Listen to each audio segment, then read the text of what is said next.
లేదండి, 2000 సంవత్సరాలు అవుతుంది. ఇప్పుడు మనం ఉపయోగించే క్యాలెండర్ ప్రకారమే 2020 సంవత్సరాలు అవుతుంది. క్యాలెండర్ లేకుండా ఎన్నో సంవత్సరాలు గతించిపోయినాయి.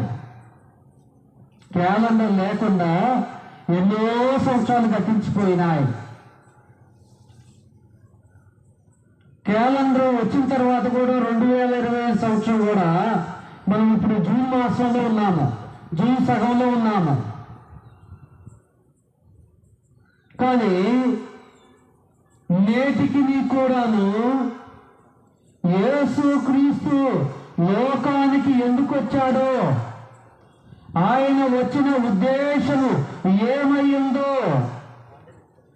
ఆయనను ఎరిగినటువంటి, ఆయనను అనుసరించేటటువంటి క్రైస్తవులు అనబడే వారికి ఎంతమందికి నిజమైన అవగాహన ఉన్నది?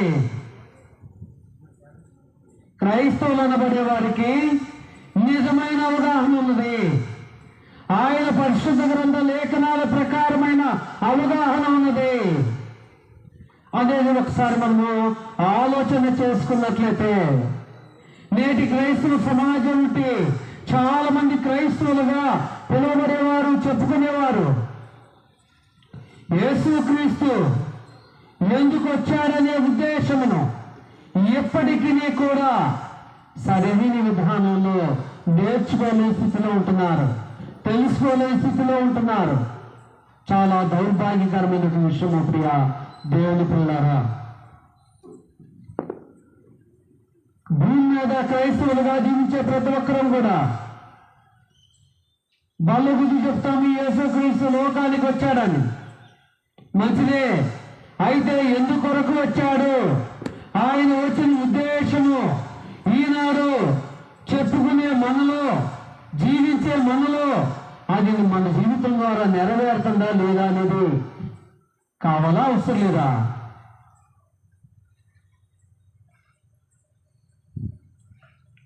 మన జగ్గిపేటలో ఒక మంచి స్కూల్ ఉంది, మా జగ్గిపేటలో మంచి స్కూల్ ఉందని చెప్పుకుంటే మన పిల్లలు ప్రయోజకులు అవుతారా?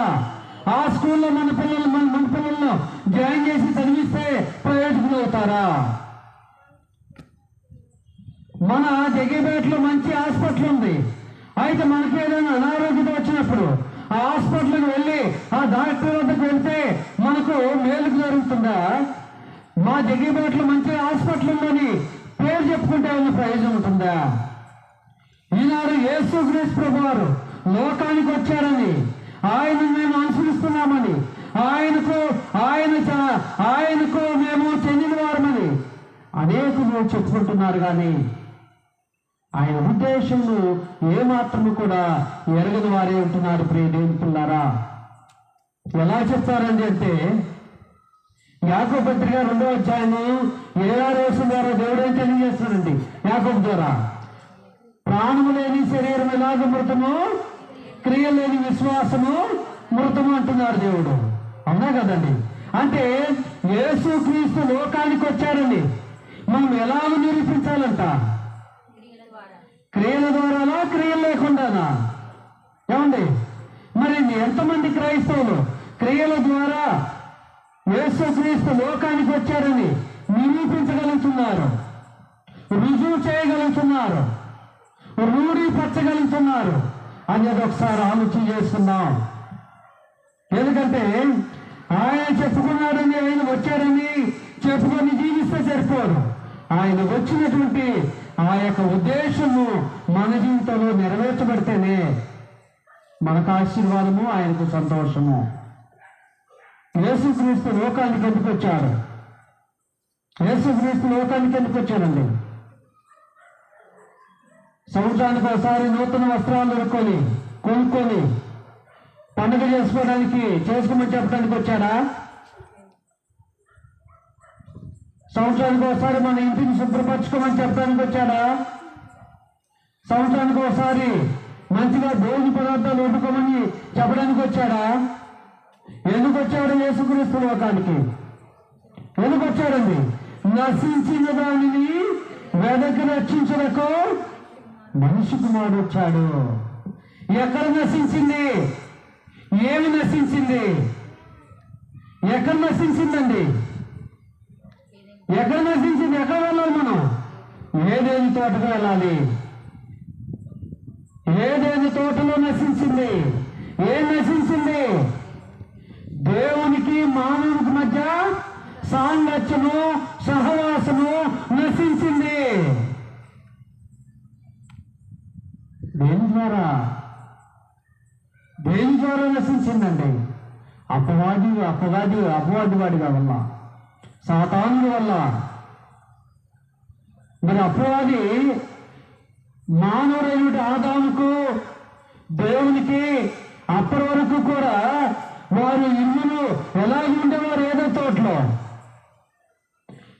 ఎంతో అన్యోన్యంగా సహవాసం కలిగి ఉండేవారు, ఎంతో ప్రేమానురాగాల చేత ఉండేవాళ్ళు, ఎంతో బాంధవ్యాన్ని కలిగి ఉండేవాళ్ళు. కానీ అపవాది గారు ఏం చేశాడు? సాతానుడు ఆ బాంధవ్యాన్ని ఏం చేశాడండి? విడగొట్టాడు. అయితే విడగొట్టిన తర్వాత ఏమైంది? ఆ యొక్క ఆదాము తన భార్య ఆ ఏదైనా తోట నుండి బయటకు వెలివేయబట్టడం జరిగింది. అంటే ఏదైనా తోట అంటే దేవుని సన్నిధి. దేవుని సన్నిధిలో నుండి అప్పటి వరకు ఆదాము దేవునితో అనుభవించే సహవాసం కలిగినటువంటి ఆదాము వెలివేయబడ్డాడు. అవునా కదండి? వాస్తవా కాదా? అయితే దేవాది దేవుని యొక్క నిత్య సంకల్పం ఏంటి? దేవాది దేవుని యొక్క నిత్య సంకల్పం ఏంటండి? ఆయన సూచించినటువంటి, ఆయనను ఎరిగినటువంటి ప్రతి మనుష్యుడు కూడా ఆయనతో ఎల్లప్పుడూ సహవాసం కలిగి ఉండాలన్నది ఆయన నిత్య ప్రణాళిక ఉన్నది.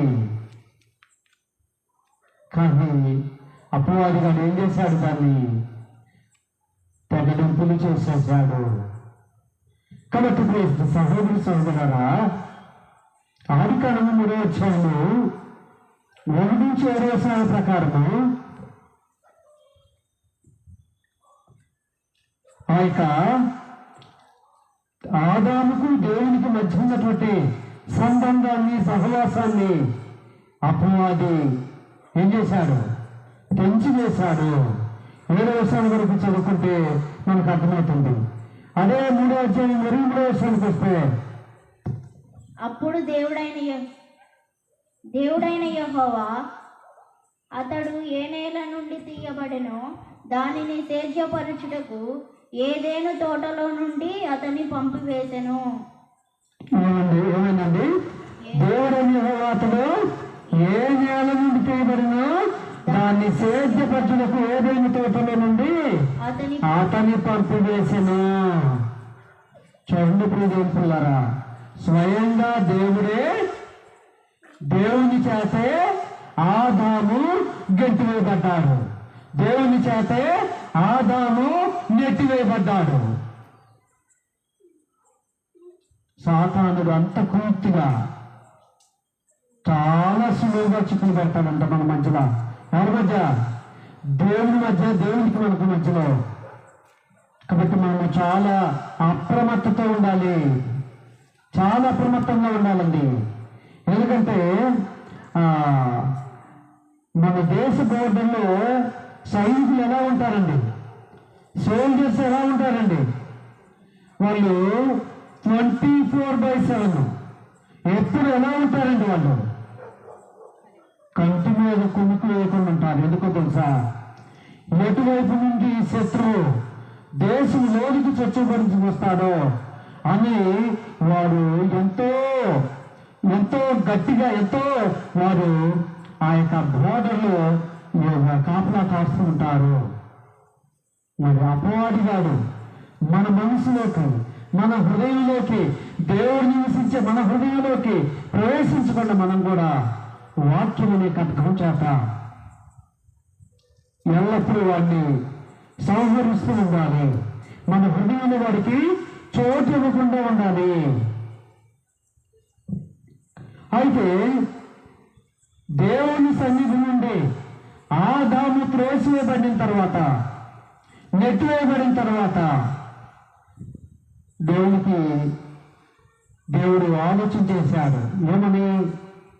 మళ్ళా మానవునితో ఎలాగూ సహవాసం చేయాలి, మానవుడితో ఎలాగూ సహవాసం చేయాలి అని దేవుడు ఆలోచన చేశాడు. ఆలోచన చేసి మొట్టమొదటిగా మానవులకు దేవునికి సహవాసాన్ని ఏర్పాటు చేయడానికి సంధానకర్తలుగా దేవుడు మొట్టమొదటిగా ఎవరిని ఏర్పాటు చేశాడు? నాయకుల్ని ఏర్పాటు చేశాడు. ఎవరో నాయకులు? మోషే, అహరోను, యెహోషువ, అవునా? వీళ్ళని ఏర్పాటు చేశాడు.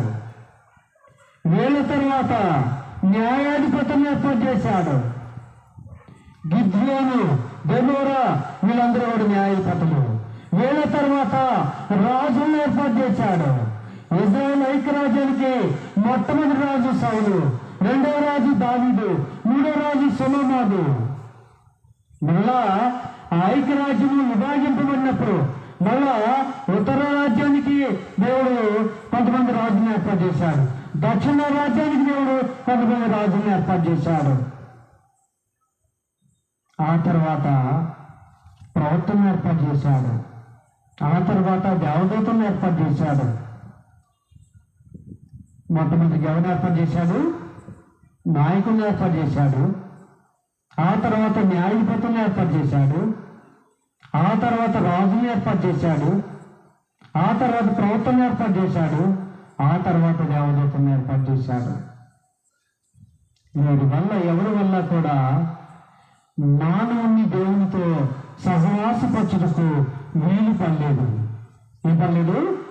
మానవునితో దేవునితో మానవుణ్ణి సహవాసపరచుటకు వీలు పడలేదు. కాబట్టి చివరిగా దేవుడు తన అద్భుతీయ కుమారుని తన ఏకైక కుమారుడిని, ఎవరు? మన లోక రక్షకుడు, మన విమోచకుడు యేసుక్రీస్తు ప్రభువాన్ని ఈ భూమి మీదకు పంపించాడు. యేసుక్రీస్తు ప్రభువాన్ని ఈ భూమి మీదకు పంపించాడు. ఎందుకు యేసుక్రీస్తు ప్రభువారు ఈ భూమి మీదకి వచ్చాడు? ఎందుకు వచ్చాడండి?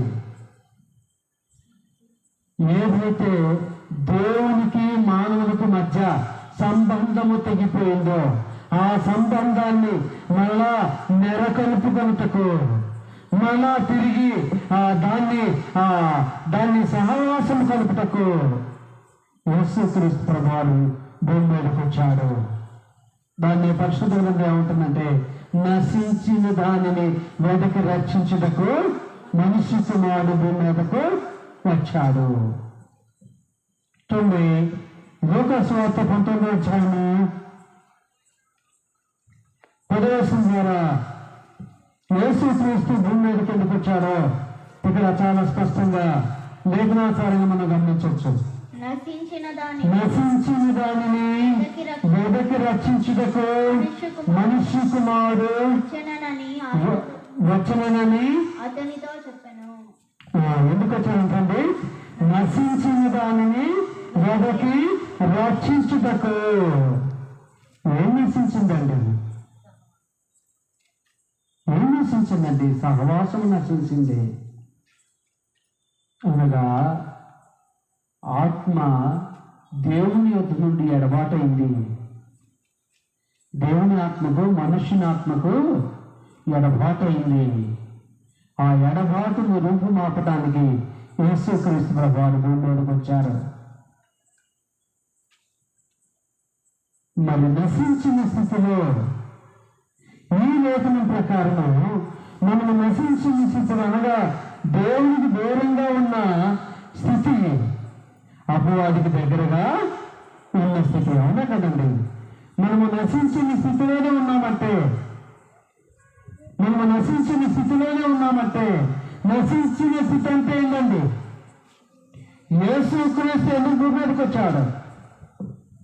ఆయన మనుషులందరూ రక్షణ పొంది, 1 తిమోతి 2:4 ప్రకారం ఆయన మనుషులందరూ రక్షణ పొంది సత్యమును గూర్చిన అనుభవ జ్ఞానం గలవారై ఉండాలని నిశ్చయించుచున్నాడు.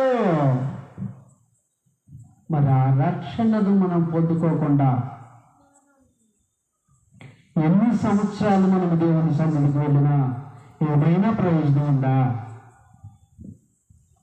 ఆ నశించిన స్థితిలో మనం ఉండి ఆయన ద్వారా వచ్చే అమూల్యమైన రక్షణను మనం పొందుకోకుండా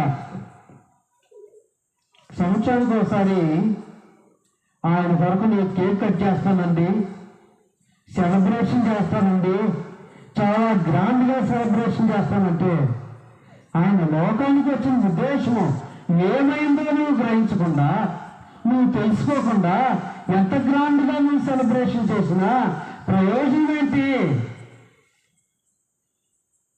ఈ భూమి మీద మన జీవితం అయిపోయిన తర్వాత ఆయన ఇచ్చే పరలోకాన్ని మనం పొందుకోవాలంటే ఆయన ద్వారా వచ్చే రక్షణ మనం పొందుకోవాలా అవసరం లేదా? ఆ రక్షణకు మనము దూరంగా ఉండి మేము చాలా గ్రాండ్గా సెలబ్రేషన్ చేస్తామని గొప్పలు చెప్పుకుంటే ప్రయోజనం ఏమైనా ఉందా ప్రియ సహోదరి సహోదరుడా? కాబట్టి నేను నశించిన స్థితిలోనే ఉండి యేసుక్రీస్తు పుట్టినరోజు కొరకు ఎంత ఖర్చు చేసినా కూడా వ్యర్థమే. యేసుక్రీస్తు పుట్టిన దాని గురించి ఎంత ప్రచారం చేసినా వ్యర్థమే. నా స్నేహితులు తెలిసి వాళ్ళకి ఎంత భోజనం పెట్టినా వ్యర్థమే. నా బంధువులు పిలిచి వాళ్ళకు వస్త్రాలు ఇచ్చిన వ్యర్థమే. ఈ భూమి మీద ఏ పని చేసినా కూడా యేసుక్రీస్తు పుట్టిందని అది వ్యర్థమే. ఎందుకంటే ఆయన పుట్టి ఈ లోకానికి రక్షణ అనుగ్రహించాలని ఆయన మరణం ద్వారా రక్షణ అనుగ్రహిస్తున్నాడు. ఆ రక్షణకు నీవు నేను దూరమై ఇంకా ఆయన పుట్టినరోజు దగ్గర మనం ఉంటే ఎప్పుడు ఆయన రక్షణ వద్దకు మనం రాగలమనేది ఒకసారి ఆలోచన చేసుకోండి ప్రియ సహోదరి సహోదరుడా. ఇంకా యేసుక్రీస్తు ప్రభువు ఎందుకు భూమి మీదకి వచ్చాడండి? యేసుక్రీస్తు ప్రభువు ఎందుకు భూమి మీదకి వచ్చాడు? పాపులను పిలువచ్చాడు. మత్తయి సువార్త 9:13 దయచేసి సహోదరులు ఎవరైనా చదవగలరు. 9:13 అయితే నేను పాపులను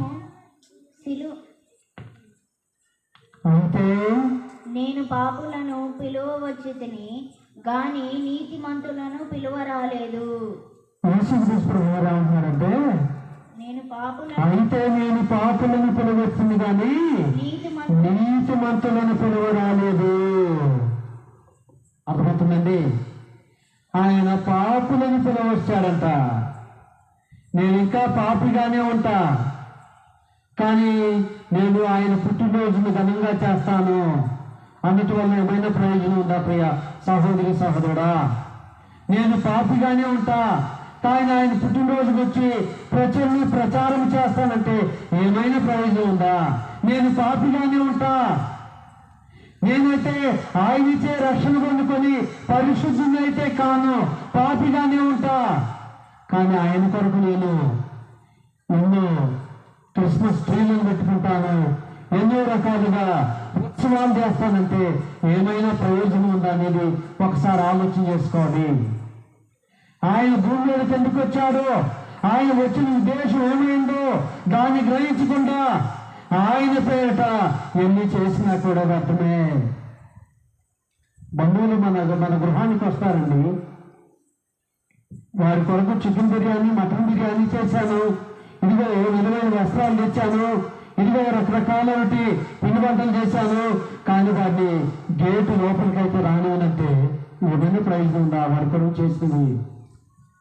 మరి యేసుక్రీస్తు నీ హృదయంలోకి ప్రవేశిస్తానని, నీ హృదయంలో నివసిస్తానని ఆయన నీ హృదయం అనే తలుపు దగ్గర నిల్చొని ఆయన నీ హృదయంలోకి రావాలని ఆశపడుతూ ఉంటే నేను ఇంకా పాపం అనే స్థితిలోనే ఉండి, పాపం అంటే అన్యాయం చేసే మనసు కానీ, వ్యభిచారం చేసే మనసు కానీ, మోసం చేసే మనసుని కలిగి ఉండి ఏదో సంవత్సరానికి ఒకసారి గ్రాండ్గా ఆయనను కొనియాడుతానో, ఆయన స్తుతిస్తానో, ఆయన కీర్తిస్తానో ఆయన చిత్తమును మనము నెరవేర్చిన వారము కాము. కాబట్టి ఇప్పుడు సహోదరి సహోదరులారా, చాలా మంది ఏమని భావిస్తున్నారంటే, మేము చాలా గ్రాండ్గా చేస్తున్నాము కదా, సంవత్సరానికి ఒకసారి అందరికీ తెలియపరుస్తున్నాము కదా, ఆయన గొప్పతనాన్ని గురించి చెబుతున్నాము కదా, ఆయన మాకు మమ్మల్ని ఆశీర్వదిస్తాడు, ఆయన మాకు రక్షణ ఇస్తాడు, ఆయన మాకు ఆశీర్వాదాలు ఇస్తాడని అనుకుని భ్రమంలో బ్రతుకుతున్నారు చాలా మంది క్రైస్తవులు. కానీ ఇది దేవునికి ఇష్టమైనటువంటి విధానం కాదని దేవుడు తెలియజేస్తున్నాడు. దేవునికి ఇష్టమైన విధానం అంటే ఏంటో తెలుసా? ఆయన భూమి మీదకి ఎందుకు వచ్చాడో, వచ్చిన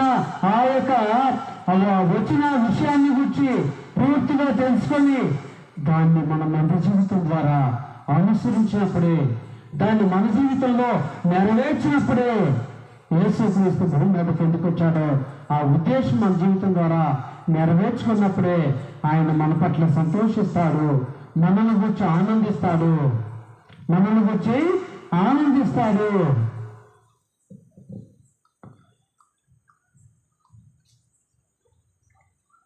ఇంకా యేసుక్రీస్తు భూమి మీదకి ఎందుకు వచ్చాడండి? మరో పాయింట్గా తండ్రి చిత్తాన్ని ధరించకు వచ్చాడు. తండ్రి చిత్తాన్ని ధరించకు వచ్చాడు. ఇదే మత్తయి సువార్త 26వ అధ్యాయం 39 నుంచి 42 వచనాలు గమనిస్తే, మత్తయి సువార్త 26వ అధ్యాయం 39 నుంచి మనం గమనిస్తే, చూడండి ప్రియులారా, ఇక్కడ ఆయన సెలవేయబట్టడానికంటే ముందు జరిగిన సందర్భం చూడండి. ఇక్కడ యేసుక్రీస్తు వారు తండ్రి చిత్తాన్ని ఎలా ధరించారో చూడండి. కొంత దూరము వెళ్ళి సాగిలపడి, నా తండ్రి సాధ్యమైతే ఈ గిన్నె నా యొద్ద నుండి తొలగిపోనిమ్ము, అయినను నా ఇష్ట ప్రకారము కాదు, నీ చిత్త ప్రకారమే కానీ మనం ప్రార్థించను. చూడండి పిల్లలారా, మళ్ళా 40వ దేశం ద్వారా మీరు శోధనలో ప్రవేశించకున్నట్లు నిలకడగా ఉండి ప్రార్థన చేయండి. ఆత్మశుద్ధమే గాని శరీరము బలమని పేతురుతో చెప్పి మళ్ళా 2వ మారు వెళ్ళి, నా తండ్రి నేను దీనిని త్రాగితేనే గాని ఇది నా యొద్ద నుండి తొలగిపోవట సాధ్యము కాని ఎడల నీ చిత్తమే సిద్ధించునుగా కానీ ప్రార్థించను. చూడండి గారు 40వ వచనంలో 3వ మారు కూడా ఆయన అలాగే ప్రార్థన చేశాడు. ఈ ముమ్మారు ఆయన ఎలా ప్రార్థన చేశాడు? ఏమని ప్రార్థన చేశాడు? తండ్రి, నా ప్రాణము పోతున్నా సరే నేను సెలవుబట్టడానికైనా సిద్ధమే, కానీ నీ చిత్తమే, నీ ఇష్టమే నెరవేర్చాలి, నీ చిత్తమే జరగాలయ్యా అని యేసుక్రీస్తు అన్నారా లేదండి? లేఖనాల ద్వారా క్రైస్తవులుగా మనం భూమి మీద బ్రతుకుతున్నాం.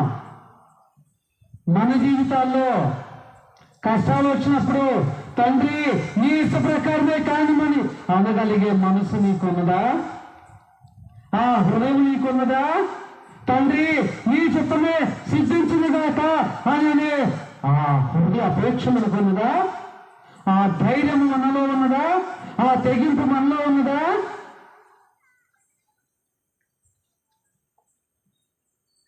మన కుటుంబాల్లో సమస్యలు వచ్చినప్పుడు, ఇరుకులు వచ్చినప్పుడు, ఇబ్బందులు వచ్చినప్పుడు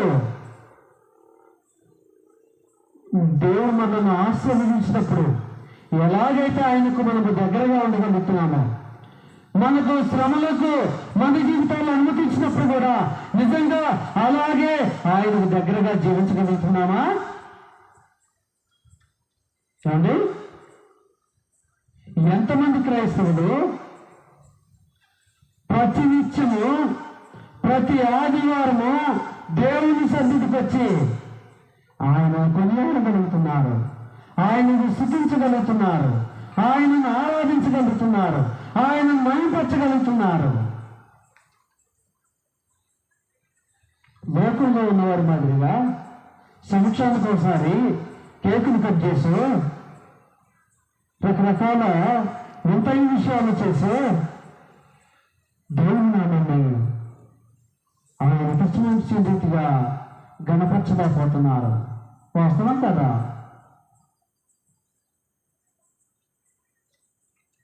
డీజేలు పెట్టుకుని మనము స్కిట్లు వేసినంత మాత్రాన, డాన్సులు వేసినంత మాత్రాన దేవుని నామం మహిమపరచబడుతుందా? దేవుని నామం మహిమపరచబడుతుందా? ఒకసారి ఆలోచన చేసుకోపోయా సహోదరి సహోదరా.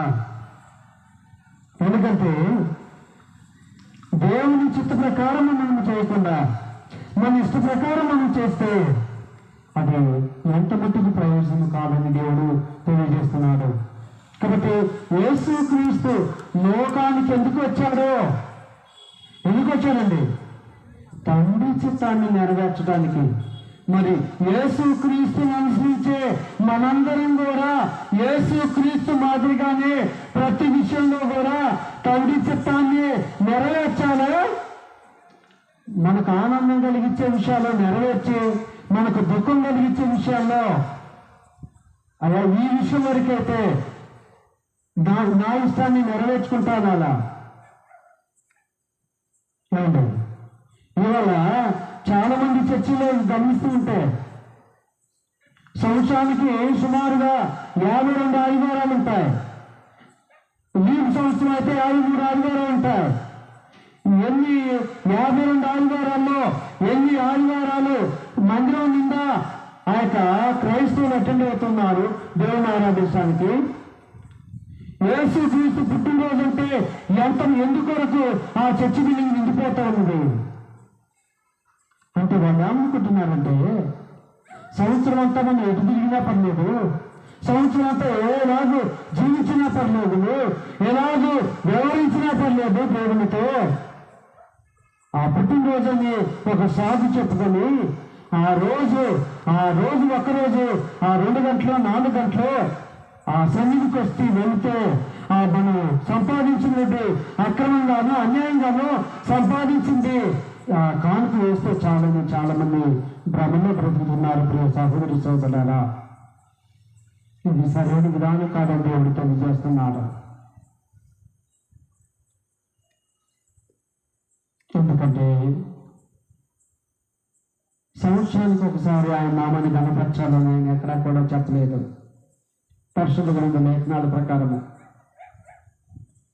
అంటే ఎవరైతే యేసుక్రీస్తు లోకానికి ఎందుకు వచ్చాడో అని నిజంగా పరిశుద్ధ గ్రంథాన్ని లోతుగా పరిశీలించి అధ్యయనం చేసి యేసుక్రీస్తు వచ్చిన సందర్భం ఇదా, ఇందుకొరకు వచ్చారా, కాళీదా అని తెలుసుకొని ఆయన ఉద్దేశం చొప్పున ఎవరైతే నడుచుకుంటారో, ఎవరైతే నడుచుకోగలరో వారు మాత్రమే ఆయన ఉద్దేశాన్ని పూర్తి స్థాయిలో గ్రహించగలరు, నేర్చుకోగలరు, నేర్చుకున్న దాన్ని పాటించగలరు, అనుసరించగలరు. ప్రియ సహోదరి సోదరుడా, ఎందుకంటే లోకంలో బ్రతికే మనందరూ కూడా మనుషులకి ఒక జన్మదినం ఉంటుంది. లేదంటే మన కుటుంబాల్లో రకరకాల అకేషన్స్ జరుగుతూ ఉంటాయి. ఆ అకేషన్ మాదిరిగా దేవునితో కూడా నేడు చాలా మంది క్రైస్తవులు వ్యవహరిస్తూ ఉన్నారు. దేవునితో సహవాసం అంటే సంవత్సరానికి ఒకసారి ఉంటే చాలు అనుకుంటున్నారు. అది చాలా హేయమైన చర్య, అది చాలా దౌర్భాగ్యమైన చర్య. ప్రియ సహోదరి సహోదరుడా, ఆయన మీకు ప్రతి నిత్యము ప్రతి సెకను శ్వాసను అందిస్తున్నాడే, ఊపిరిని ఇస్తున్నాడే, జీవాన్ని కొనసాగిస్తున్నాడే. ఈ లోకంలో నీకంటే ధనవంతులైన వారు, ఐశ్వర్యవంతులు, పేరు ప్రఖ్యాతలు గల వారు లోకంలో వారి జీవిత ప్రయాణాన్ని ముగించుకొని వెళ్తున్నప్పటికీ కూడా నిన్నింకా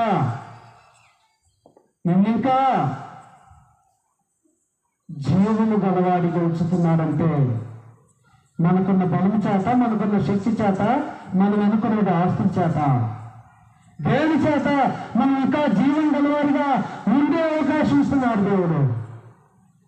కేవలం ఆయన మన ఆయనకున్న కృపను బట్టే. కాబట్టి సహోదరి సహోదరులారా, యేసుక్రీస్తు ఎందుకు లోకానికి వచ్చాడు అనేదాన్ని డిసెంబర్ నెల 2వ వారం నుంచి మనము హడావుడిగా మన కుటుంబాల్లో బజార్లో వచ్చేసరికి మీ కుటుంబంలో ఏం చేస్తారు, మీ గృహంలో ఏం చేస్తారని హడావుడి చేసేదానికంటే సంవత్సరం మొత్తం హడావుడి చేయటము ప్రాముఖ్యత, సంవత్సరం మొత్తం ఆయన భయపడట ప్రాముఖ్యత, సంవత్సరం మొత్తం ఆయనకు ప్రాధాన్యత ఉండటం ప్రాముఖ్యత, సంవత్సరం మొత్తం ఆయనకు విధేయత ఇవ్వటం ప్రాముఖ్యత. అంతేగాని ఆ పండుగ వస్తుందంటేనే మా కుటుంబాల్లో మేలు కలుగుతుంది, సంతోషం కలుగుతుందని నిజ క్రైస్తవుల్ని ప్రశ్నించే స్థాయికి చాలా మంది వెళుతున్నారు. ఎల్లప్పుడూ దేవుని మార్గాన్ని నీతిగా, యథార్థంగా, న్యాయబద్ధంగా అనుసరించేవారిని, సంవత్సరానికి ఒకసారి అనుసరించేవారు ప్రశ్నించే స్థాయికి వస్తున్నారు. ఆనాడు పరిసయ్యులు శాస్త్రం కూడా యేసుక్రీస్తును అలాగే ప్రశ్నించారు. ఈనాడు నామకార్థ క్రైస్తవులుగా బ్రతికే చాలా మంది దౌర్భాగ్యమైన స్థితిలో ఉండి అలాగే ప్రశ్నిస్తూ ఉన్నారు. యేసుక్రీస్తుకు మీరెందుకు కేక్ కట్ చేయరు, యేసుక్రీస్తుని మీరెందుకు సెలబ్రేట్ చేయరని ఆయన పునరుత్థానాన్ని జ్ఞాపకం చేసుకున్నాడు. ఆయన మనం ఎక్కడున్నాను ప్రతి నిత్యం ఆయనకు లోబడాలని ఆయన తెలియజేస్తున్నాడు. ఆయనకు లోబెట్టమంటే ఏంటో నాకు తెలియదు, కానీ ఆ 2 వారాల మటుకు నేను హడావుడి చేస్తానంటే దేవుడైతే దాన్ని సహించే పరిస్థితి నేను మనం గ్రహించాలి. ప్రియ సహోదరి సహోదరులారా, కాబట్టి ఆయన చిత్తాన్ని నీవు జరిగించకుండా, నీ జీవితం ద్వారా జరిగించకుండా నువ్వెన్ని నూతన వస్త్రాలు కొనుక్కున్నా కూడా ప్రయోజనం లేదు. ప్రియమైన పిల్లరా, నువ్వెంత సంతోషించినా కూడా ప్రయోజనం ఏ మాత్రమో లేదని మనం గమనించాలి. ప్రియ సహోదరి సహోదరులారా, ఇక యేసుక్రీస్తు భూమి మీదకి ఎందుకు వచ్చారో తెలుసా? యేసుక్రీస్తు భూమి మీదకు ఎందుకు వచ్చారో, లోకానికి ఎందుకు వచ్చారో తెలుసా? ఎందుకు వచ్చారండి లోకానికి? ఎందుకు వచ్చారండి? యోహాను సువార్త 17 గురించండి. యోహాను సువార్త 17 సహోదరులు ఎవరైనా చదవగలిగిన వారు చదువు సహాయం చేయగలరు. నీ వాక్యమే సత్యమే, సత్యమందు వారిని ప్రతిష్ఠ చేయండి, నీ వాక్యమే సత్యము. కాబట్టి సత్యమందు మనల్ని ప్రతిష్ఠ చేయడానికి ఆయన శరీరధారిగా భూమి మీదకి వచ్చాడు. అసలు సత్యం అంటే ఏంటో తెలియని స్థితిలో మనం ఉంటే, సత్యం అంటే ఏంటండి? నీ వాక్యమే సత్యం అంటున్నాడు. నీ వాక్యం అంటే ఈనాడు ఈ పరిశుద్ధ గ్రంథానికి, ఈ పరిశుద్ధ గ్రంథంలో ఉన్న భావానికి మన జ్ఞానాన్ని జోడించి అనుసరించాలా దేవుణ్ణి, గణపరచాలా దేవుణ్ణి, మహిమపరచాలా దేవుణ్ణి. క్రైస్తవులుగా ఈనాడు పరిశుద్ధ గ్రంథ లేఖనాల ప్రకారం మనము అనుసరించగలుగుతున్నామా?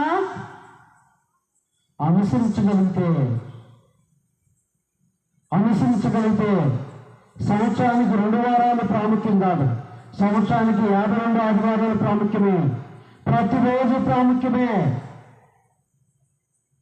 కాబట్టి సత్యము, ఎందుకంటే సత్యమును ప్రతిష్ఠ చేయటానికి యేసుక్రీస్తు భూమి మీదకి వచ్చాడు. మరి ఎంతమంది సత్యం ఎరిగిన వారిగా ఉంటున్నారు? ఎంతమంది సత్య సంబంధులుగా ఉంటున్నారు? ఎందుకంటే శాస్త్రులు, పరిసయ్యులు యేసుక్రీస్తు వెంటనే ఉన్నారు, కానీ యేసుక్రీస్తు బోధనను పూర్తి స్థాయిలో అనుసరించలేదు. నేటి క్రైస్తవ సమాజం అంటే మనందరం కూడా నిజంగా బైబిల్ టు బైబిల్ అనుసరించాలంటే చాలా కష్టం అండి, చాలా ఇబ్బంది అండి అని అనుకుంటున్నాం. కష్టమైతే దేవుడు ఇస్తాడా? ఏమండి? మత్తయి సువార్త 11వ అధ్యాయము 20వ వచనం ద్వారా దేవుడిని తెలియజేస్తున్నారు. మత్తయి సువార్త 11వ అధ్యాయము 20వ వచనం ద్వారా దేవుడిని తెలియజేస్తున్నాడండి. ప్రయాసపడి భారం మోసుకొని సమస్యరా నా యొద్దకు రండి, నేను మీకు విశ్రాంతి కలుగజేస్తున్నాను. నేను సాత్వికుడును దేవుని మనసు కలవాడు కనుక మీ మీద నా కాడు ఎత్తుకొని నా యొద్దకు నేర్చుకోండి, అప్పుడు మీ ప్రాణములకు విశ్రాంతి దొరుకును. ఏలైనగా నా కాడు సులువుగాను నా భారము తేలికగాను ఉన్నవి. పాత నిబంధన కాలంలో మాదిరిగా మూలమైన కాడిని దేవుడు మన మెడ మీద ఉంచట్లేదు, మన భుజం మీద ఉంచట్లేదు. కానీ నేటి క్రైస్తవ సమాజంలో దేవుడు మూలమైన కాడిని మన మీద ఉంచినట్లుగా చాలా మంది ఆరాటపడుతున్నారు, ఎంతో ఇబ్బంది పడుతున్నారు దేవుని చిత్తాన్ని జరిగిస్తానికి. కాబట్టి మన సహోదరి సోదరులారా, ఒకసారి ఆలోచన చేసుకో. సత్యం అంటే ఏందో ఎరుగున్నావా? సత్యం అంటే ఏందో ఎరుగున్నావా? ఎరగకుండా ఇంకా ఉన్నావా అనేది ఒకసారి ఆలోచన చేసుకోండి. యేసుక్రీస్తు లోకానికి ఎందుకు వచ్చాడండి?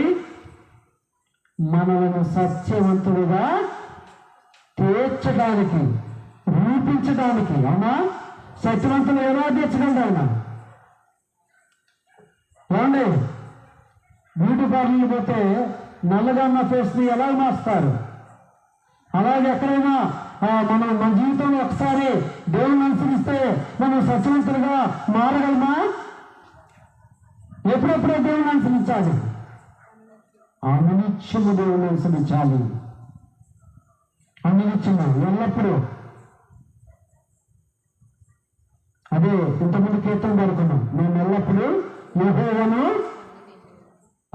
అంటే బాధైనా, ఇరుకైనా, ఇబ్బంది అయినా, ఏదైనా ఆయననే అనుసరిస్తానని మనసు మనకు ఉండాలి. ఇంకా యేసుక్రీస్తు భూమి మీదకు ఎందుకు వచ్చారో తెలుసా? యేసుక్రీస్తు లోకానికి ఎందుకు వచ్చారో తెలుసా? మరొక కారణం ఏమైందో తెలుసా? తండ్రి కుమార పరిశుద్ధాత్మలు ఎలాగైతే అన్యోన్య సహవాసం కలిగి ఉన్నారో, ఎలాగైతే ఐకమత్యంగా ఉన్నారో, ఎలాగైతే ఏకమై ఉన్నారో, ఏకమై ఉన్నారా లేదండి? ఏమండి, ముగ్గురు వేరు వేరు, కానీ ముగ్గురు ప్రణాళిక ఒకటే. ఏంటి ముగ్గురు ప్రణాళిక? ఏంటండి? మానవుని రక్షించాలి. అవునా? దాని కొరకు యేసుక్రీస్తు గారు భూమికి వచ్చి మానవుడిగా 33 సంవత్సరాలు బ్రతికాడు. తండ్రి పరలోకంలో ఉన్నాడు. పరిశుద్ధాత్మ దేవుడు ఏమి చేయాలని మనకు తెలియజేస్తున్నాడు. ముగ్గురు కూడాను ఏ ఒక్క విషయంలో డిఫరెన్స్ అనేది కలిగి ఉండలేదు. మరి క్రైస్తవులుగా యేసుక్రీస్తును అనుసరించే విషయంలో, యేసుక్రీస్తును గమనించే విషయంలో క్రైస్తవులుగా మనకు ఒక అభిప్రాయం ఉన్నదా?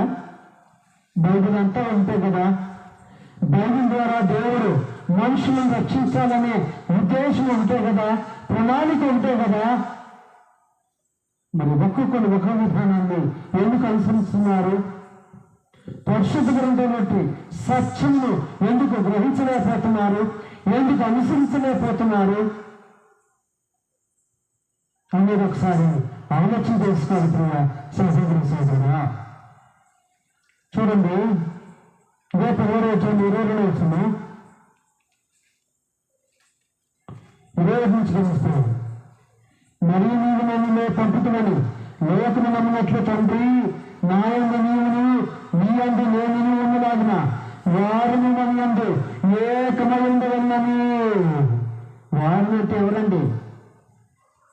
ఏమండి, ఎవరు?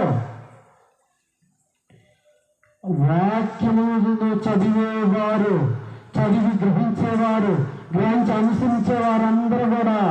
వారు అంటే అపోస్తులు వస్తారు, అపోస్తుల తర్వాత ఆదిమ క్రైస్తవులు వస్తారు, ఆ తర్వాత తరాలు వస్తాయి. ఇప్పుడు మనుషులను మనం ఉంటాం, మన తర్వాత తరాలు కూడా వస్తాయి. కాబట్టి ప్రియ సహోదరు సోదరుడా, యేసుక్రీస్తును అనుసరించే విషయంలో, యేసుక్రీస్తును వెంబడించే విషయంలో నేను క్రైస్తవ సమాజంలో ఎందుకు భిన్నాభిప్రాయాలు నేను ఒకసారి ఆత్మ పరిశీలన చేసుకోవాలని మీ అందరికీ ప్రేమతో తెలియజేస్తున్నాను. అంటే ఎందుకు భిన్నాభిప్రాయాలు కలుగుతున్నాయి అంటే, బైబిల్ ద్వారా యేసుక్రీస్తు లోకానికి ఎందుకు వచ్చాడో ఆ ఉద్దేశాన్ని చాలా మంది 99.99% ప్రజలు సరైన విధానంలో గ్రహించలేకపోతున్నారు, గ్రహించి దాన్ని అర్థం చేసుకోలేకపోతున్నారు. ఈనాడు యేసుక్రీస్తును అనుసరించడం అంటే సంవత్సరానికి 1 వారం 2 వారాలు సమయాన్ని కేటాయిస్తే చాలు, సంవత్సరానికి ఒకసారి వారి గృహాన్ని శుభ్రం చేసుకుంటే చాలు, సంవత్సరానికి ఒకసారి వాళ్ళు విలువైన వస్త్రాలు ధరించుకుంటే చాలని భ్రమలో బ్రతుకుతున్నారు. ఇది సరైన విధానం కాదని దేవుడు తెలియజేస్తున్నాడు. ఒక స్కిట్ల ద్వారానో, ఒక డ్రామాల ద్వారానో, లేదంటే మనం వండుకునే పిండి వంటల ద్వారానో, లేదంటే రకరకాల విధానాల ద్వారానో యేసుక్రీస్తు లోకానికి వచ్చిందని తెలియపరచడం కాదు. వీటి ద్వారా దేవుడు తెలియపరచమని కోరలేదు. మన జీవితంలో వాటిని యేసుక్రీస్తును అనుసరించడం ద్వారా రుజువు చేయమన్నాడు దేవుడు. లోకానికి నువ్వే ఒక బైబిల్గా ఉండాలన్నాడు దేవుడు. అవునా కదా? లోకానికి మనమే ఒక బైబిల్గా ఉండాలంటే, యేసుక్రీస్తు పుట్టినప్పుడే ఆ 2 వారాలే, లేదంటే ఆంగ్లు మాత్రమే నేను పరిశుద్ధంగా ఉంటాను, పవిత్రంగా ఉంటాను, మోసం చేయకుండా ఉంటాను, అన్యాయం చేయకుండా ఉంటాను, మిగతా 11 మాసాలు మాత్రము ఇతరుల ఆస్తుల్ని దోచుకుంటాను, ఇతరులు అన్యాయంగా ఆశిస్తాను, ఇతరులు మోసం చేసి బ్రతుకుతాను అనేది మనం జీవించడం వల్ల ఏంటంటే ప్రయోజనము? లోకంలో ఉన్నవారికి ఏం మెసేజ్ పంపుతుంది? మనం లోకంలో ఉన్నవారు ఏం నేర్చుకోమని మనం చెప్తున్నాం మన జీవితం ద్వారా? ఆలోచన చేసుకుంటున్నారా? ఎప్పుడైనా ఆలోచన చేసుకుంటున్నారా? సహోదరుడా, మనందరం కూడా క్రైస్తవమే. మనందరం కూడా చేత పరిశుద్ధ గ్రంథాన్ని పట్టుకొని దేవుని మందిరానికి వెళ్ళేవాళ్ళమే. అయితే యేసుక్రీస్తు ఎందుకు భూమి మీదకి వచ్చాడనే ఉద్దేశము ఎంతమంది గ్రహించగలిగారు? గ్రహించిన దాన్ని ఎంతమంది అనుసరించగలుగుతున్నారు? ఎంతమంది అనుసరించడాన్ని దాన్ని పూర్తి స్థాయిలో వెంబడించగలుగుతున్నారు అనేది ఒకసారి ఆలోచన చేసుకుంటున్నావా ప్రియ సహోదరి సోదరుడా? మరొక పాయింట్ కలుగుతాడు. యేసుక్రీస్తు ఎందుకు భూమి మీదకి వచ్చాడు? యోహాను సువార్త 1:9 వస్తున్నాం. యోహాను సువార్త 1:9 వస్తున్నాం. యోహాను సువార్త 1:9 వస్తున్నాం. నిజమైన వెలుగు ఉండెను, అది లోకమునకు వచ్చును. ప్రతి మనిషి నిజమైన వెలుగు ఉండెను, అది లోకములోనికి వచ్చును, ప్రతి మనిషిని వెలిగించుచున్నది. దాని కొద్దిగా ముందుకు వెళితే చూడు, దేవుని వద్ద నుండి పంపబడిన ఒక మనుష్యుడు ఉండను, అతని పేరు యోహాను. అతని మూలముగా అందరూ విశ్వసించినట్లు అతను ఆ వెలుగుని వచ్చి సాక్షి ఇచ్చుటకు సాక్షిగా వచ్చును. అతను ఆ వెలుగుగా ఉండలేదు కానీ ఆ వెలుగుని వచ్చి సాక్షి ఇచ్చుటకు అతను వచ్చును.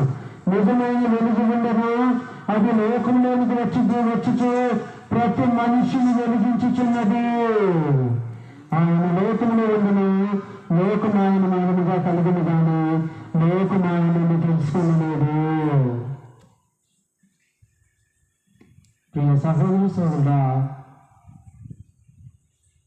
మనం అనుసరించే యేసుక్రీస్తు ఎలా ఉన్నాడంట? ఏమన్నాడంటండి? ఆయన వెలుగై ఉన్నాడు. మరి ఆయన అనుసరించే మనం కూడా ఎలా ఉండాలంట? లోకానికి ఎలా ఉండాలండి?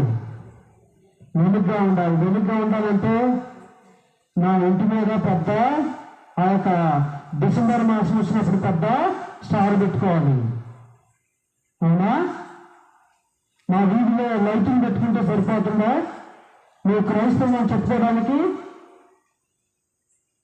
ఎలా ఉండాలి? వెలుగ్గా ఉండాలంటే దేవుని నీతి న్యాయములను ఎల్లప్పుడు నా జీవితం ద్వారా నెరవేరుస్తూ ఉండాలి. అంతేగాని మన ఇంటి మీద మన ఒంటి మీద లైటింగ్ పెట్టుకున్నంత మాత్రాన మనం వెలుగుగా ఉండలేని ప్రియ సహోదరి సోదరుడా. మనం వెలుగుగా ఉండాలంటే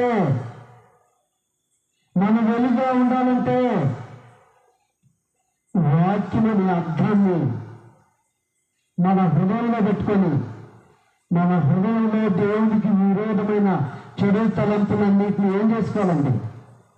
మన అర్థంలో మనం ఫేస్ చూసుకుంటూ ఉంటాం. ఎక్కడైనా మచ్చ కనపడినప్పుడు ఏం చేస్తాం? ఏమండి, ఎలాగుంటాం? ఆ అర్థం ద్వారా మనం ఏం చేసుకుంటాం? మన ముఖంలో ఉన్న లోపాలను దిద్దుకుంటాము. అదే వాక్యం అనే అర్థం ద్వారా మనము మన జీవితంలో లోటుపాట్లను దిద్దుకొని సరి చేసుకొని క్రీస్తు వలె మనము సమానమైన సంపూర్ణతను సాధించగలగాలి, పొందుకోగలగాలి, గ్రహికొనగలగాలి. అలాగే మనము యేసుక్రీస్తును మన జీవితం ద్వారా ప్రకటించగలగాలి, ప్రచురపరచగలగాలి. కాబట్టి ప్రియ సహోదరి సోదరుడా, ఈనాడు క్రైస్తవులుగా జీవించేవారు ఎంతమంది జీవితాల్లో వారి జీవితాలు వెలుగుమయంగా ఉంటున్నాయి. అది వెలుగుమయంగా అంటే వాళ్ళు ఆస్తులు బాగా సంపాదించము, బిల్డింగ్ కట్టము, మంచి ఉద్యోగాలు సంపాదించము, మంచి కారు కొనుక్కోవటము, ఇది వెలుగు కాదు. అవునా? చాలా మంది మేము దేవుని ఆరాధించడానికి ఇదిగో ఇన్ని వేల కిలోమీటర్లు వెళ్తున్నాము అని చెప్తా ఉంటారు గొప్పగా. అది గొప్ప కాదు. ఆయన నీతిని నువ్వు నిజంగా అనుసరించగలుగుతున్నావా? ఆయన చిత్తాన్ని నువ్వు నిజంగా అనుసరించగలుగుతున్నావా? ఉదయం నుండి సాయంత్రం వరకు ఇతరులు మోసం చేసి అన్యాయం చేసి నైట్ పూట వచ్చి 2 గంటల మోకాలు వేసి దేవుడిన పాపాలు తీసేస్తారని భ్రమలో బ్రతుకుతున్నావా? ఏది నీ బ్రతుకు? ఏది నిజంగా వెలుగుగా ఉంటున్నాము? ఆలోచన చేసుకోసే సహోదరి సోదరుడా. నాకు కుదిరినప్పుడు, నాకు తీరినప్పుడు దేవుని ఇన్ని గంటలు వేసి ప్రయాసపడి దేవుని నన్ను గణపరుస్తానని చెప్పుకుంటే ప్రయోజనం ఏమీ లేదు. కుదిరినప్పుడు దేవుని నన్ను గణపరచడానికి ఆయన కుదిరినప్పుడు నీకు శ్వాస ఇస్తానంటున్నాడా? కుదిరినప్పుడు నీకు ఆయుష్ ఇస్తానంటున్నాడా? కుదిరినప్పుడు గాలి ఇస్తున్నానంటున్నాడా? కాబట్టి యేసుక్రీస్తు భూమి మీదకి ఎందుకు వచ్చాడని, లోకానికి ఎందుకు వచ్చాడు? యేసుక్రీస్తు లోకానికి ఎందుకు వచ్చాడు? వెలుగుగా ఉండటానికి. మనలను ఆయన ఎలాగైతే లోకానికి వెలుగుగా ఉన్నాడో ఆయనను అనుసరించే మనందరం కూడా వెలుగు సంబంధులుగా ఉండాలని. మరి ఒకసారి మన జీవితాన్ని ఆత్మదర్శనం చేసుకుందాం.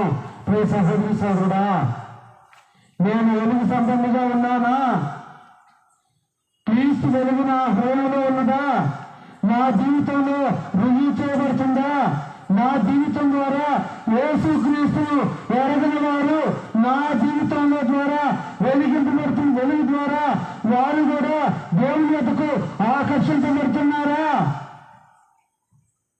లేదంటే వీళ్ళే క్రైస్తవండి బాబు,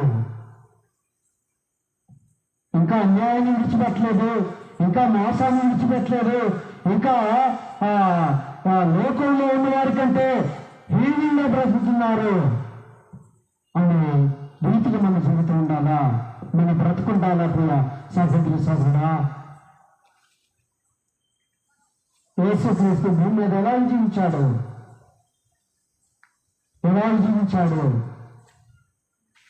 ఆయన ఎవరినైనా మోసం చేశాడా? ఎవరికైనా న్యాయం చేశాడా? ఎవరినైనా హేళన చేశాడా? ఆయన జీవితం ద్వారా ఎంతమందిని తండ్రికి వేయబడినట్లుగా, ఆయన మార్గాన్ని అనుసరించినట్లుగా ఆయన ప్రవర్తించాడు.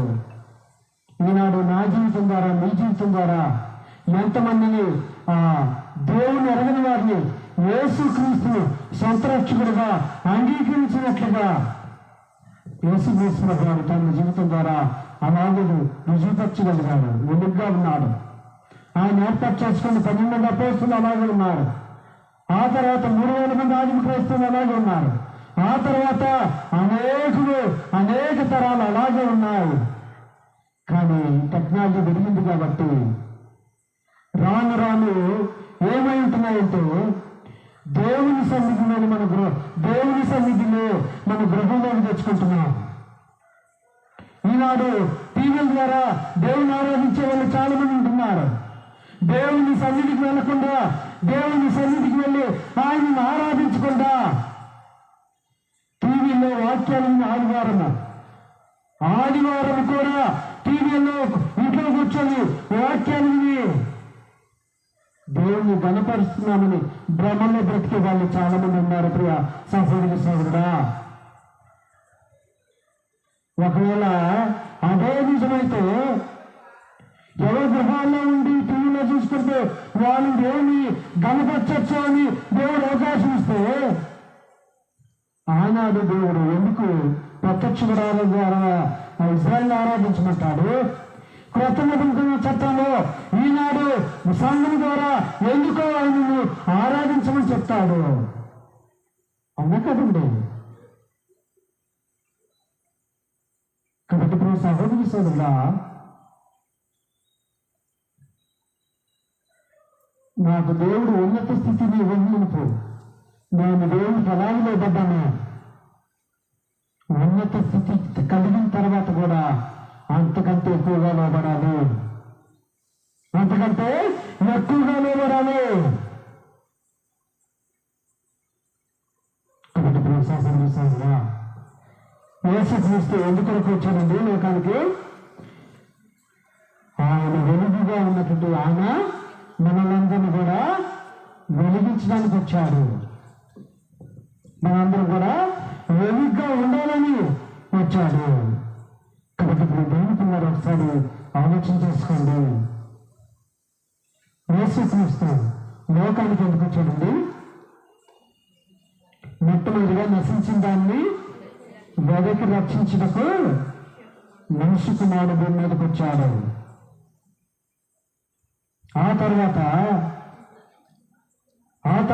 పాపులను పిలవచ్చాడు. నేను ఇంకా నశించిన స్థితిలోనే ఉంటాను, కానీ యేసుక్రీస్తును వెంబడిస్తానంటే దేవుడు దానికి ఒప్పుకోవట్లేదు. ఇంకా నేను పాపిగానే ఉంటాను, కానీ యేసుక్రీస్తును అనుసరిస్తానంటే దేవుడు దానికి ఒప్పుకోవట్లేదు. తండ్రి చిత్తాన్ని అయితే జరిగించా కూడా నాకు ఇష్టం వచ్చినప్పుడు జరిగిస్తా అంటే దేవుడు దానికి ఒప్పుకోవట్లేదు. తండ్రి కుమార పరిశుద్ధాత్మలు ఎలాగైతే ఏకమై ఉన్నారో అలాగే మనం కూడా ఏకమై ఉండదాగిన యేసుక్రీస్తు లోకానికి వచ్చాడు. ఆ సత్యాన్ని నేను తెలుసుకోవాలి సహోదరుడా. ఇంకా సత్యమందు మనల్ని ప్రతిష్ఠ చేయడానికి వచ్చాడు. ఆ సత్యం అంటే ఏందో తెలియకుండా నువ్వు నీ జీవితం అంతా యేసుక్రీస్తు విశ్వసించినా కూడా ప్రయోజనం లేదు. నీ జీవితంలో ఎన్ని కేజీలు కేకులు కట్ చేస్తే కూడా ఆయన పుట్టినరోజు పేట ప్రయోజనం లేదు. ఇంకా యేసుక్రీస్తు భూమి మీదకి ఎందుకు వచ్చాడంటే ఆయన వెలుగుగా ఉండలాగిన మనందరూ కూడా వెలుగుగా చేయడానికి ఆయన భూమి మీదకి వచ్చాడు. కాబట్టి ప్రియ సహోదరి సహోదరులారా, యేసుక్రీస్తు లోకానికి ఎందుకు వచ్చాడో మనము వాక్యానుసారంగా ఎరగకుండా వాక్యాన్ని భిన్నంగా ఎరుగుతూ దేవుడు ఏదైతే మనకు భూమి దాటిపోయిన తర్వాత ఏ బహుమానాన్ని ఇస్తానన్నాడు? ప్రళయమైన బహుమానాన్ని ఇస్తానన్నాడు. నిత్య జీవాన్ని బహుమానాన్ని ఇస్తానన్నాడు. జీవ కిరీటాన్ని బహుమానాన్ని ఇస్తానన్నాడు. దాన్ని ఇస్తాడంటే ఇవ్వడు ప్రీతి అనుకున్నారా? ఎందుకంటే ఒక స్కూల్లో అడ్మిట్ అయినట్టు పిల్లోడు లేదంటే పాప ఆ స్కూల్లో మంచి ప్రవర్తన కలిగి ఉండాలి, మంచిగా చదవాలి, అవునా? ఇవన్నీ మంచిగా ఉంటేనే ఆ స్కూల్లో చదివినట్లుగా ఆ స్కూల్ యాజమాన్యము మన పిల్లోడికి సర్టిఫికేట్ ఇస్తుంది. ఒకప్పుడు మనం కూడా తెచ్చారు, మనం చదువుకున్నప్పుడు కూడా. అది స్కూలే కావచ్చు, కంపెనీ కావచ్చు, ఏదైనా కావచ్చు. చివరికి దేవుడు పరలోకాన్ని వాళ్ళన్నా కూడా ఈ భూమి మీద నీవు నేను జీవించిన జీవన విధానాన్ని బట్టే దేవుడు మనకు పరలోకాన్ని ఇస్తాడా, పక్కన జీవించిన దాన్ని బట్టి మనకు పరలోకాన్ని ఇస్తాడా? ఎవరు జీవించిన దాన్ని బట్టి దేవుడు మనకు పరలోకాన్ని ఇస్తాడు. మనం జీవించిన విధానాన్ని బట్టి దేవుడు మనకు పరలోకాన్ని ఇస్తాడు. ప్రియ సహోదరి సహోదరుడా, కాబట్టి ఒకసారి ఆలోచన చేసుకో ప్రియ సహోదరి సహోదరుడా. యేసుక్రీస్తు లోకానికి ఎందుకు వచ్చాడో నీవు ఎరగకుండా ఎప్పటివరకు క్రీస్తు కొరకు నేను సంవత్సరానికి 20,000 ఖర్చు చేస్తాను, 30,000 ఖర్చు చేస్తాను, 50,000 ఖర్చు చేస్తాను, ఇదిగో యేసుక్రీస్తు కొరకు నేను ఇదిగో హెలికాప్టర్ కొన్నాను, విమానం కొన్నాను అంటే వాళ్ళ ప్రయోజనం ఏం లేదు. ఇదిగో యేసుక్రీస్తుని ఆరాధిస్తానికి ఇదిగో నేను ఇంతగా ఖర్చు చేస్తానన్నా కూడా ప్రయోజనం లేదు. ప్రయోజనం కలగాలంటే ఆయన వాక్యానికి ఖచ్చితంగా లోబడాల్సిందే. అది మనకి ఇష్టం ఉందా ఇష్టం లేకపోయినా, మనకు కష్టమైన బాధైనా ఇరుకైనా ఇబ్బంది అయినా దేవుని చిత్తాన్ని జరిగించాలి, దేవుని చిత్తాన్ని జరిగించుకోవాలి. క్రీస్తు కొరకు నువ్వు ఏమి చేసినా కూడా నీ జీవితంలో యేసుక్రీస్తు వచ్చిన ఉద్దేశము నెరవేర్చకపోయినట్లయితే, నీ జీవితంలో దాన్ని అనుసరించబడినట్లయితే, లోకానికి ఎందుకు వచ్చాడనేది నువ్వు పూర్తి స్థాయిలో గ్రహించకపోయినట్లయితే నీ జీవితం వ్యర్థమే, నీ జీవితము వ్యర్థమే. మత్తయి సువార్తలోని 5 బుద్ధిగల కనికలు, 5 బుద్ధి లేని కనికలు. ఇటు 5 ఎవరండి? ఇప్పుడు బుద్ధి గల వాళ్ళేమో దేవుని ఎరిగిన వాళ్ళు, బుద్ధి లేని వాళ్ళు దేవుని దూరంగా ఉన్న వాళ్ళ ఏమండి? ఇద్దరు కూడా 10 మంది కూడా దేవుని ఎరిగిన వాళ్ళే. కానీ నిజమైన సిద్ధపాటు ఎంతమందికి ఉంది? 5 బుద్ధి గల కన్నీళ్ళకి ఉంది. ఆ 5 ఎలాగో ఏం చేపట్టారు? దేవునితో కొనుక్కోబడ్డారు. కాబట్టి ప్రియ సహోదరి సోదరులారా, ఈ కృతజ్ఞత కోరిక ద్వారా మనం ఏం తెలుసుకున్నామండి? యేసుక్రీస్తు లోకానికి ఎందుకు వచ్చాడు అని తెలుసుకొని మౌనంగా ఉంటే సరిపోతుందా? అది మన జీవితం ద్వారా రుజువుపరచుకోవాలా అవసరం లేదండి.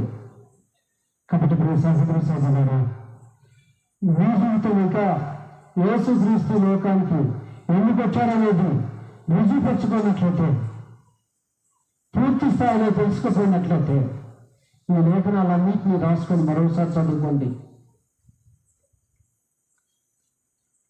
సంవత్సరానికి ఒకసారి అయ్యా నీ కొరకు ఇది చేశాను అది చేశానంటే దేవుడు దానికి ఒప్పుకోవట్లేదు. ఎందుకంటే యేసుక్రీస్తు ప్రభు వారు 3.5 సంవత్సరాలు సువార్త ప్రకటించలేదండి. 3.5 సంవత్సరాల్లో ఆయనకు ఇష్టం వచ్చినప్పుడు సువార్త ప్రకటించి కష్టం వచ్చినప్పుడు మానుకున్నారా? అపోస్తులు కూడా ఎలాంటి సువార్త ప్రకటించారు? ఆయన క్రైస్తవులు ఎలాంటి సువార్త ప్రకటించారు? అంటే సువార్త ప్రకటించమంటే ప్రతి విషయంలో దేవుని లోబడ్డారా లేదా? నేటి క్రైస్తవ సమాజం అంటే మనందరూ కూడా ప్రతి విషయంలో ఎన్ని విషయాల్లో దేవుని లోబడుతున్నాము, ఎన్ని విషయాల్లో యేసు క్రీస్తును అయ్యా తండ్రి చిత్తాన్ని యేసుక్రీస్తు ఎలాగైతే ఎంతటి ప్రతికూల పరిస్థితుల్లోనే ఉన్నా సరే తండ్రి నీ చిత్తమే సిద్ధించింది కాక, నీ చిత్తమే జరిగించింది కాక అని అన్నాడు, అలాగే మన జీవితంలో కూడా ప్రతి కష్టం వచ్చినా కూడా, బాధ వచ్చినా కూడా, ఎంతటి క్లిష్ట పరిస్థితులు వచ్చినా కూడా తండ్రి నీ చిత్తమే జరిగింది కాక అని మనం అనగలిగినప్పుడే నిజంగా మనం దేవునికి కుమారుడుగా కుమార్తెలుగా దేవుని గుర్తిస్తాడు ప్రియ సహోదరి సోదరులారా. కాబట్టి యేసుక్రీస్తు లోకానికి ఎందుకు వచ్చాడో ఆయన వచ్చిన ఉద్దేశం మన జీవితం ద్వారా నెరవేరబడాలని ఆయన మనకు లేఖనాలను అనుగ్రహించున్నాడు. ఆయన ఆశపడుతున్నాడు, ఆయన కోరుకుంటున్నాడు, ఆయన ఆజ్ఞాపిస్తున్నాడు. అయ్యో నా జనులైన నా ప్రజలు నా చిత్తాన్ని గ్రహించలేకపోతున్నారే, పూర్తి స్థాయిలో గ్రహించలేకపోతున్నారే, గ్రహిస్తున్నారు కానీ అనుసరించలేకపోతున్నారే అని ఆయన బాధపడుతున్నాడు. ప్రియ దేవుని పిల్లరా, ఆయన వద్దకు వచ్చేది ఆయన బాధపరచడం కొరకు, ఆయన మయంపరచు కొరకు, ఆయన సంతోషపరచుకోవడం కొరకు. కాబట్టి యేసుక్రీస్తు లోకానికి ఎందుకు వచ్చారనేది మనం పూర్తి స్థాయిలో గ్రహించాలని, గ్రహించి ఈనాటి నుండైనా మన జీవితంలో ఆయనకు విరోధమైన కార్యాలను ఒక్కొక్కటిగా విడిచిపెట్టుకుంటూ మనం యేసుక్రీస్తుని సమానమైన సంపూర్ణతను సాధించాలని మీ అందరికీ ప్రేమపరుగా తెలియజేసుకుంటూ ఇక్కడ కూర్చొని మీ అందరికీ కూడా శ్రద్ధతో ఓపికతో ఉంటూ మీ అందరికీ ప్రభు పేట వందనాలు తెలియజేస్తూ ఉన్నాను. మీ అందరికీ వందనండి. ముందుగా చెప్పిన రీతిగా సహోదరుల కుటుంబం, యేసుగారి కుటుంబము ఫైనాన్షియల్గా వాళ్ళు గడిచేది కొన్ని మాసాలుగా ఎన్నో ఇబ్బందులకు గురవుతున్నారు. ప్రత్యక్షంగా వాడి కుటుంబాన్ని దగ్గరగా చేసే వారికి చాలా మందికి అవగాహన ఉంటుంది. కానీ ఎన్ని ఫైనాన్షియల్గా ఇబ్బందులు ఉన్నా కూడా ఈ రీతిగా వారి కుటుంబం ద్వారా సువార్త ప్రకటించాలి ప్రతి సంవత్సరం అని వారు తీసుకుని నిర్ణయం చొప్పున వారు ఈ సమయంలో ఈ రోజున ఈ రీతిగా ఈ యొక్క కృతజ్ఞతా కొడుకును ఏర్పాటు చేసుకున్నారు. అందుకు బట్టి వారి కుటుంబానికి మరి ప్రత్యేకంగా వందనాలు తెలియజేస్తున్నాను. ముగింపు ప్రార్థన చేసుకుని ఈ యొక్క కృతజ్ఞతా కొడుకును ముగించుకుందాండి. ప్రార్థన చేసుకుందాం.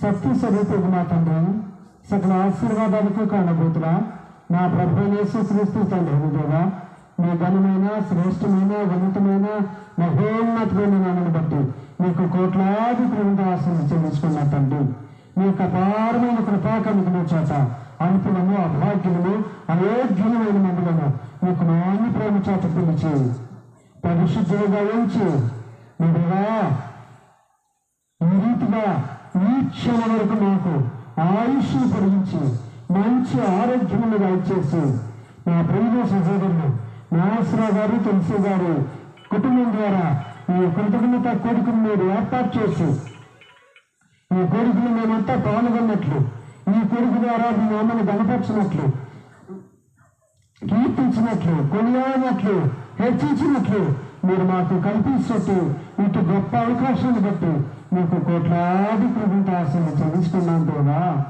తండ్రి నాయన, ఈ కోరికలు ఎంతమంది అయితే ప్రార్థన సమయానికి వచ్చినారో వారిని గమనించండి. ఎవరైతే కీర్తన భాగం చేత మీ నామను కనపరిచారో వారిని గమనించండి, ఆశ్రయించండి. ఎంతమంది వారికి ముప్పదంతులుగాను, అరవదంతులుగాను, నూరంతులుగాను కనిపించేయమని మీకు మొరపెడుతూ ఉన్నాం దేవా.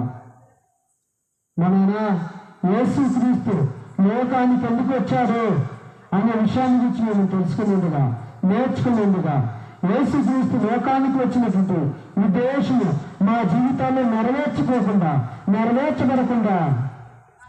నేనైనా ఆయన వచ్చాడని నేను సంతోషపడేవారిగా ఉండినా, ఆయన వచ్చాడని నేను ధనమును ఖర్చు చేసేవారిగా ఉండినా, ఆయన వచ్చాడని నూతన వస్త్రాలను ధరించుకునేవారిగా ఉండినా, ఆయన వచ్చాడని కేకును కట్ చేసేవారిగా ఉండినా, ఆయన వచ్చాడని స్టార్స్ పెట్టుకొని గృహాల మీద లైటింగ్ పెట్టుకునే వారిగా ఉండినా ఏం ప్రయోజనం లేదని గ్రహించే మనస్సును, బుద్ధిని, వివేకాన్ని నా జీవితాన్ని ఐక్యంలోకి మరి పెడుతూ ఉన్నా తండ్రి. ఇదేగా మా తండ్రి మా నాట నిశ్చితమవుతున్నానైనా మా తండ్రి యేసుక్రీస్తు ఈ లోకానికి ఎందుకు వచ్చారు? ఆనాడు అపోస్తులు గ్రహించారా? వారి జీవితాల ద్వారా వారు మన యేసుక్రీస్తు వచ్చిన ఉద్దేశాన్ని మన వారి జీవితాల్లో నెరవేర్చుకున్నారా? ఆయన గ్రహిస్తే నెరవేర్చుకున్నారా? ఆ తర్వాత అనేక తరాలు వారి జీవితాల ద్వారా నెరవేర్చుకున్నారు తండ్రి. ఇప్పుడు మీరు ఎంత టెక్నాలజీ మాకు ఇచ్చినాను, టెక్నాలజీ మీకు అందిస్తున్నాం, కానీ టెక్నాలజీని బట్టి దేవుని నామాన్ని గణపరచట్లో మేము నిర్లక్ష్యం వహిస్తున్నామయ్యా. యేసుక్రీస్తు ఎందుకు భూమి మీదకి వచ్చాడో మేము తెలుసుకోలేకపోతున్నామయ్యా, తెలుసుకున్న దాన్ని అనుసరించలేకపోతున్నామయ్యా. మరి ఎందరైతే అనుసరించలేని స్థితిలో ఉన్నారు, ఎందరైతే తెలుసుకొని పాటించలేని స్థితిలో ఉన్నారు, నిశ్చితమైతే ఎందరైతే ఇక్కడ కూడి వాక్యం ఉన్నారు, ఎందరైతే శ్రద్ధ యంత్రం ద్వారా ఉంటున్నారు, వారందరూ కూడా వారి జీవితాల ద్వారా యేసుక్రీస్తు లోకానికి వచ్చే ఉద్దేశము నెరవేర్చబడినట్లు మరిగా వారి జీవితాన్ని మీకు అనుగుణంగా మార్చుకునే బాధ్యతలు వారికి దయచేయండియా. ఆ రీతిగా వారి హృదయాన్ని సిద్ధపరచండియా. ఆ రీతిగా వారిలో ఉంటూ ఆ విధేయతను వాక్యమని ఖడ్గం ద్వారా నశింపు చేయండియా. మీరేగా మా తండ్రి మా నాదా ఈ కూడికలు ఏర్పాటు చేసుకున్న కుటుంబ యజమాని నాగేశ్వరరావు గారిని మీరు జ్ఞాపకం చేసుకోండియా. వారి ఉద్యోగులు వారి ప్రయాణాల్లో ఆరోగ్య విషయంలో కృప చెప్పండి. మీరు నిశ్చితమైతే మన యేసుక్రీస్తు లోకానికి మీరేవా రక్షణ అనుగ్రహించడానికి వచ్చాను. వారి జీవితం ద్వారా మరో రుజువు తెచ్చుకున్నట్లు మరో వారి మారుమనసు దాయిత్యం మీకు మాట్లాడుతున్నా తండ్రి. వారికి ఇష్టం సత్యమైన జ్ఞాపకం చేసుకోండియా. సహోదరు ఆరోగ్య విషయంలో కృప చెప్పండి. తన ఆత్మీయ ఎదుగుదలకు సహాయం చెప్పండి తండ్రి. వారికి ఇష్టం గర్భాలను మీరు జ్ఞాపకం చేసుకోండియా. అవినాశి తండ్రి గారి విషయంలో మీరు ఎంతో కృప చూపారయ్యా. ఇంటర్మీడియట్ విషయంలో మీరు ఎంతో కృప చూపారయ్యా. తదుపరి చదువులో కూడా మీకు ఆర్డర్ చెప్పండియా. తను దేని కొరకైతే ప్రయత్నం చేస్తున్నాడో, ప్రయాసపడుతున్నాడో, తల్లిదండ్రులు ఎంతగా అపేక్షిస్తున్నారో, ప్రయాసపడుతున్నారో మరిగా వారి ప్రయాసం వ్యర్థము కాకున్నట్లు ప్రయాణించకపోతే అవినాశ చదువు విషయంలో మీకు ఆర్డర్ చెప్పి మీకు మరపడుతున్నా తండ్రి. కుమార్తె మరిగా మేలుగాని కూడా మీరు జ్ఞాపకం చేసుకున్నాయా. తన 5 సంవత్సరం 10వ క్లాసు చదువులో ఉండగా నేను మంచి ఉత్తీర్ణత పొందుకుంటుకు ఎప్పటి నుండే తను ఒక ప్రణాళికబద్ధంగా చదివినట్లు మీ సహాయత చూపులు మీకు మరపడుతున్నా తండ్రి. మరిగా యొక్క పరిసర ప్రాంతాల్లో ఈ కుటుంబానికి మరిగా సత్యానికి స్తంభంగా ఈ కుటుంబాన్ని నిలబెట్టమని మీకు విజ్ఞాపన చేస్తున్నా తండ్రి. మరిగా క్రైస్తవులంటే క్రీస్తుని అనుసరించగానంటే ఎలాగే ఉంటారని మరిగా వారి జీవితాల ద్వారా కనపరిచినట్లు మరిగా మీ సహాయత చొప్పున మీకు మరపడుతూ ఉన్నా తండ్రి.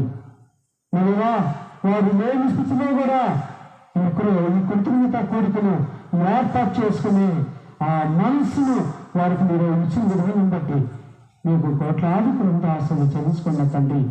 ఈ కోరిక నిమిత్తం వారు ఎంతైతే ధనాన్ని ఖర్చు చేస్తున్నారో, ఎంతైతే వారి యొక్క మరిగా శ్రమను ఖర్చు చేస్తున్నారు, మళ్ళా వారికి రెట్టింపు బ్రతకాలని దైత్యం మీకు నడపడుతూ ఉన్నా తండ్రి. మరేవా నా తండ్రి మా నాదా మీ చిత్తమైతే మా నాయన ఎందరైతే ఆహ్వానించబడి ఉన్నారు, ఎందరైతే మా దేవా ఆ యొక్క ఆహ్వానాన్ని పొందటం మా దేవా ఎందరైతే ఆహ్వానాన్ని మళ్లించి ఈ కృతజ్ఞత కొడుకుని పాల్గొన్నారో ప్రతి కుటుంబాన్ని కూడా పేరు ప్రేమ దీవించి ఆశ్రయించండియా. ఇక్కడ తలవలసిన ప్రతి కుటుంబాన్ని కూడా దీవించండియా, ఆశీర్వదించండియా. ఈ ఇక్కడ తలవలసిన వాళ్ళు ఎవరైనా అనారోగ్యించాడు బాధం పడుతున్నట్లయితే వారికి పూర్తి ఆరోగ్యంగా వచ్చిండయా. ఎవరైతే కుటుంబ సమస్యల చేత బాధపడతారో, ఎవరైతే ఏ విధమైన ఇరుకు ఇబ్బందుల చేత బాధపడతారో మీ చిత్తమైతే వారందరికీ పూర్తి ఆరోగ్యం ఉంది. వారి కుటుంబ సమస్యలన్నింటినీ జ్ఞాపకం చేసుకోలేయా. తీర్చమని మీకు మొదలుపెడుతున్నా తండ్రి. మరిగా మా తండ్రి ఈ పరిసర ప్రాంతాలు ఎందరైతే సత్య సంబంధులుగా జీవిస్తున్నారో, ఎందరైతే సత్య సంబంధులుగా జీవించలేకపోతున్నారో వారు కూడా సత్యమును గ్రహించే మనసాక్షిని హృదయాభిలాషను వారి జీవితాలను ఐక్యంలోకి మొదలుపెడుతున్నా తండ్రి. మరిగా మా తండ్రి మా నాదా ఎంతటి గొప్ప అనుకూల వాతావరణాన్ని ఏర్పాటు చేస్తుంది గనుదేవా మీకు స్థితులు తండ్రి. మరిగా మా తండ్రి మా నాదా మీ చిత్తమైతే ఈ కూడికి ఏర్పాటు చేసుకుని కుటుంబం అంతా రక్షణ మార్గంలోకి వచ్చే బాధ్యతను కల్పించమని మీకు మాట్లాడుతూ ఉన్నా తండ్రి. ఇక్కడ తలవలసి మా కుటుంబాలన్నింటినీ కూడా ధరించిండయా. తలవలసిన మా కుటుంబాల ద్వారా, మా శరీరాల ద్వారా మరిగా మా జీవితాల ద్వారా యేసుక్రీస్తు ఎందుకు లోకానికి వచ్చాడో మరిగా మేము మా జీవితాల ద్వారా మా జీవితంలో చేసే క్రియల ద్వారా పనుల ద్వారా మేము నిరూపించుకునే వారిగా ఉండే బాధ్యతను మాకు నైక్షణం మీకు మొరపెట్టుకుంటూ మరిగా ఇక్కడ ఉన్న వాళ్ళు ఎవరైనా ప్రత్యేక ప్రార్థన అవసరం కోరినట్లయితే వారు మీరు ఆలోచించమని మీకు మొరపెట్టుకుంటూ మరి మీకు ఈ రోజు నుంచి మా తండ్రి ఏదైతే స్కూల్ మళ్ళా పునఃప్రారంభమయ్యాయో మరిగా బిడ్డలందరూ కూడా మళ్ళా స్కూలుకు వచ్చటకు మరిగా ప్రతి ఒక్క బిడ్డ కూడా సిద్ధబాధలు కలిగి ఉంటుండగా ప్రతి బిడ్డ ప్రయాణాల్లో క్షణాలు ఇచ్చిండయా మరిగా బిడ్డగా ఈ సంవత్సరం సర్వంతట్లో కూడా మీ కాలుగా చూద్దాం మీకు మొరపెడుతున్నా తండ్రి.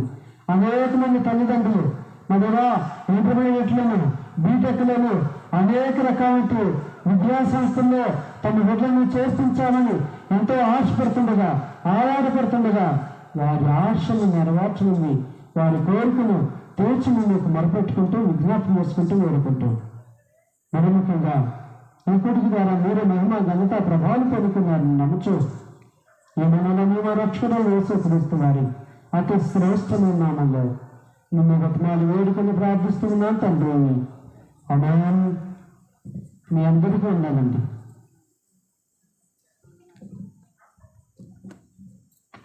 సహోదరులు ప్రేమతో విందును ఏర్పాటు చేస్తున్నారు కాబట్టి మీ అందరూ కూడా ఆ విందులో పాల్గొని దాన్ని ఆస్వాదించి కుటుంబం కొరకు ప్రార్థించవలసిందిగా మీ అందరికీ ప్రేమతో తెలియజేసుకుంటూ ఈ యొక్క కోరికను ఏర్పాటు చేసుకునే కుటుంబానికి